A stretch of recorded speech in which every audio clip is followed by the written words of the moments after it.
Here I have Crosscall Core M5, and today I'm going to show you how to record screen on this device. So firstly you should go to the upper bar, and here you can find the button Screen Recorder.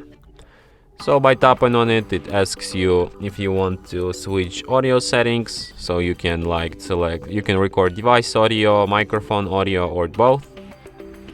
You can show touches on the screen. So when you tap start, this countdown starts, and after this countdown, recording is on. So now we're recording our screen.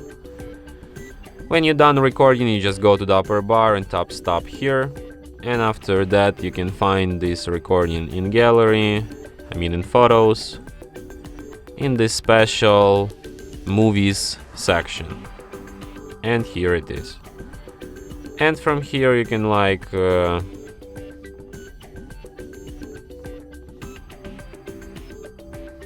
you can share, you can edit, you can delete your recording, or you can perform other actions from this list. And that's it. Thanks for watching. If you find this tutorial useful, don't forget to hit that like button and subscribe to our channel.